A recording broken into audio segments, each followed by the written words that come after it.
Craft your own. You don't have to write out a script of what you want to say. Do whatever feels right to you. You don't have to have the perfect words. You don't have to put your audience in pain. Oh, if you don't do this, you're going to end up blah, blah. You don't have to do that. You can do whatever is most aligned for you, because whatever is most aligned for you is probably also the most sustainable. Podcast Growth Nation, welcome back to another episode of Podcast Growth University, where we talk all things podcasting all the time. I hope you enjoyed the latest episode number 74, One Scary Truth That Will Actually Help You. It has definitely helped me. A lot of people are lying about their success, not just in the podcast industry, but all industries. And my goal in that episode was to highlight that and hopefully create a little less comparison with people you probably shouldn't be comparing to. Today, for episode number 75, a deep dive into calls to action. When I first started this journey, I remember hearing calls to action, and I thought they were stupid and dumb, and I didn't understand them. And there was a part of me that thought they were very, maybe sleazy is the best word. I don't know. I felt super salesy using them, and I just didn't really understand. And as we've grown and evolved, and I start to understand business more, and we've been doing this for almost 7 years now, I'm understanding that a lot of that, the perspective I had originally just was my own conditioning about sales and business and that type of stuff. So first things first, what is a call to action? A call to action is when you are asking someone / telling someone to take a new action from where they are to where you want them to go. In a way, it's probably the best way to explain it. A call to action on a commercial might be, come in today for a buy one, get one hamburger.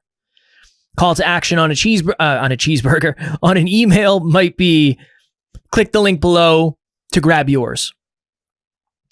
Call to action on a podcast might be, click the link in the show notes for a free course. Click the link in the show notes for a consultation call. Click the link in the show notes to enter your questions for the Q&A. The call to action is what we are calling people to take action on.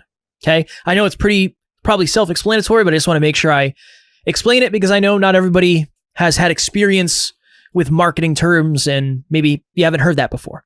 So that's number one. Why are calls to action important?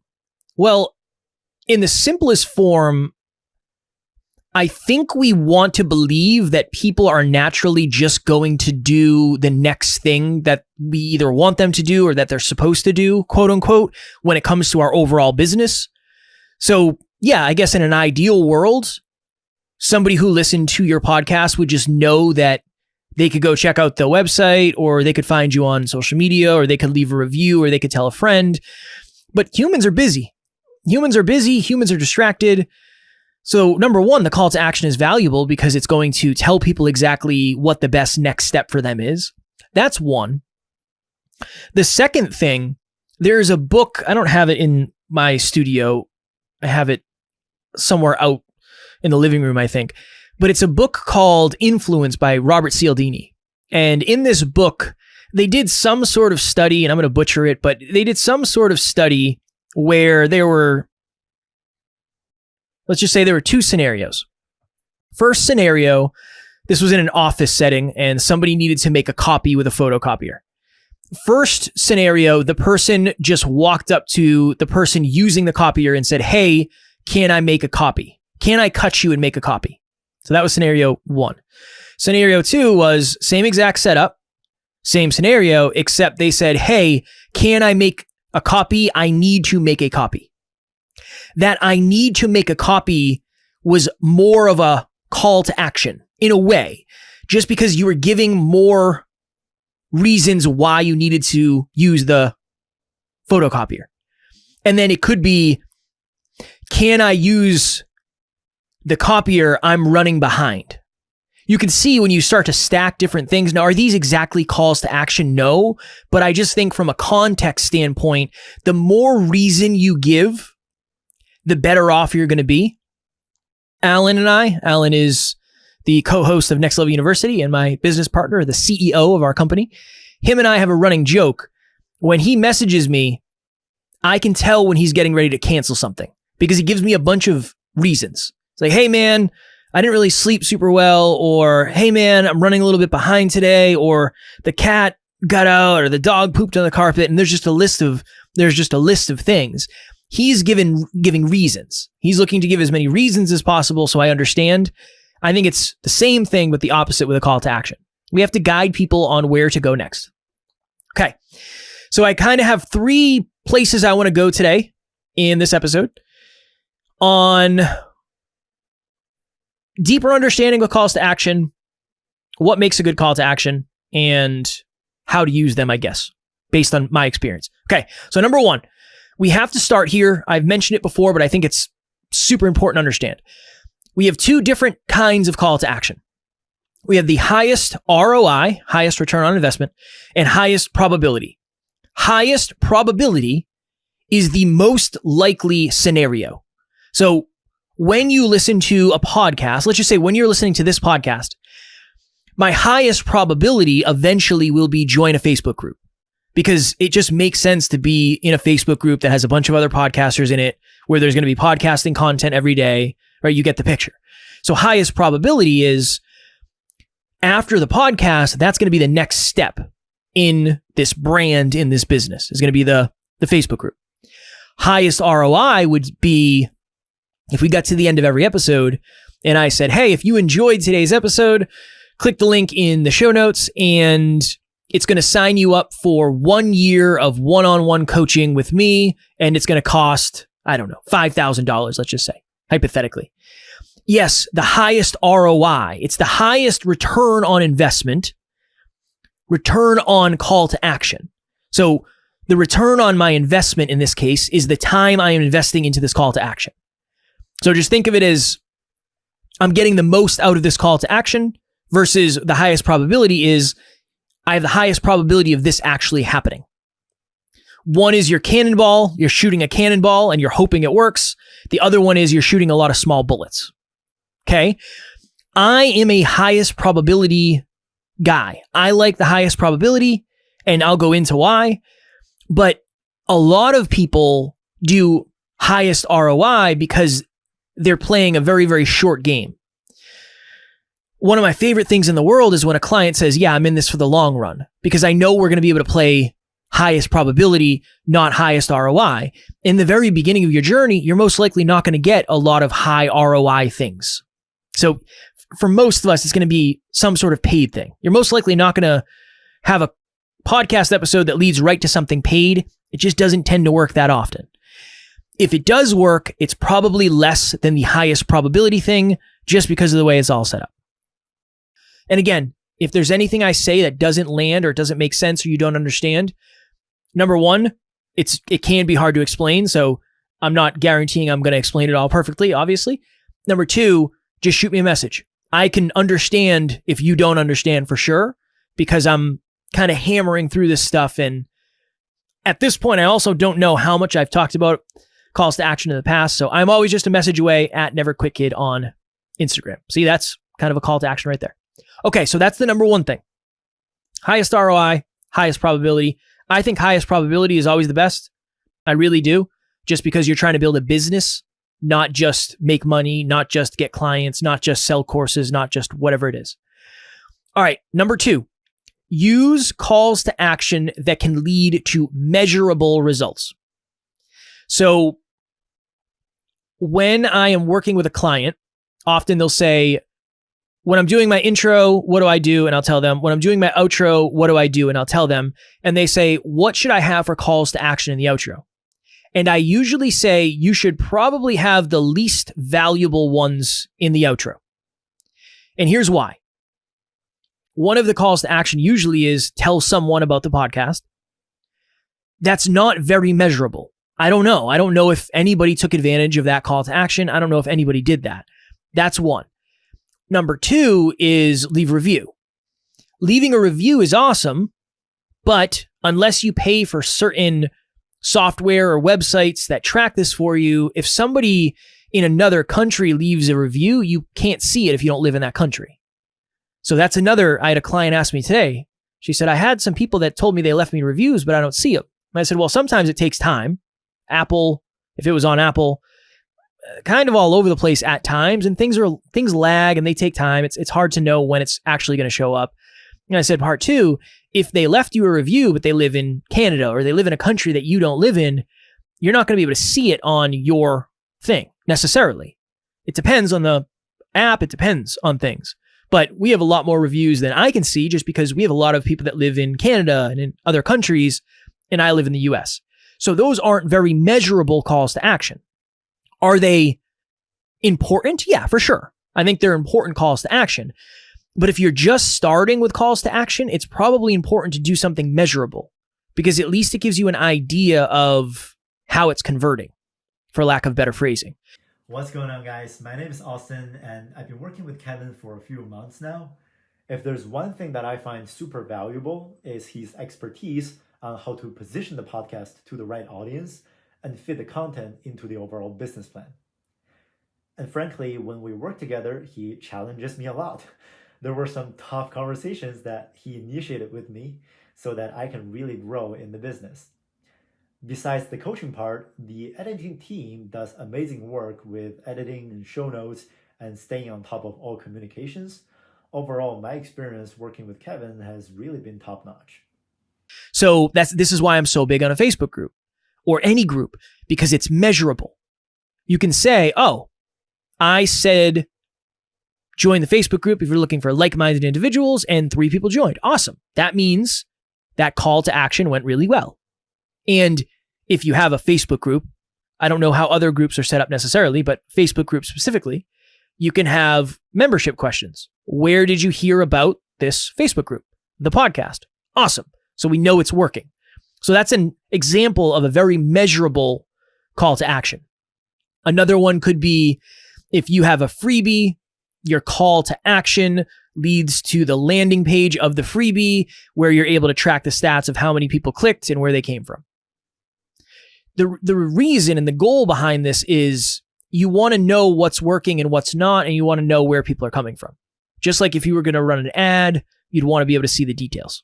So that's number 2. That's the second point. Use calls to action that can lead to measurable results. You don't always have to do that, but I do think if you're just getting into the call to action, from a data standpoint, that's really important. But as I'm going through this, it also might be harder because you might have to be more specific and you might really have to be courageous to figure out exactly what to say to make the call to action work. So if you are really nervous about calls to action, maybe start with the one that's easiest for you. Hey, if you like this episode, give me a follow on social media. That is measurable and easy.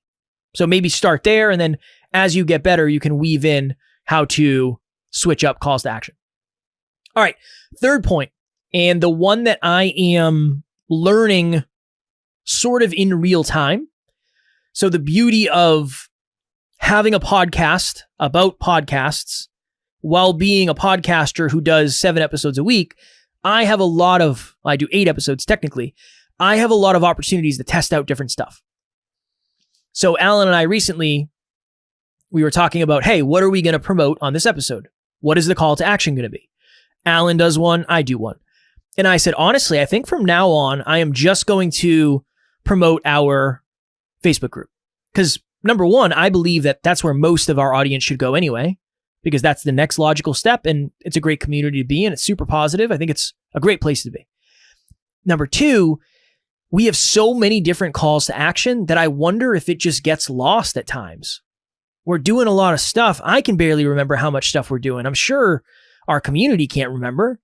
So what I started doing is just using Join Next Level Nation, which is our Facebook group. Just join Next Level Nation. And I ended up doing that for, it's probably been like 10 episodes now. And we have had a bunch of people join the Facebook group over the last 10 episodes. And here's my belief. I'm only doing one specific call to action, where before we were spreading out so many calls to action, where it might get lost.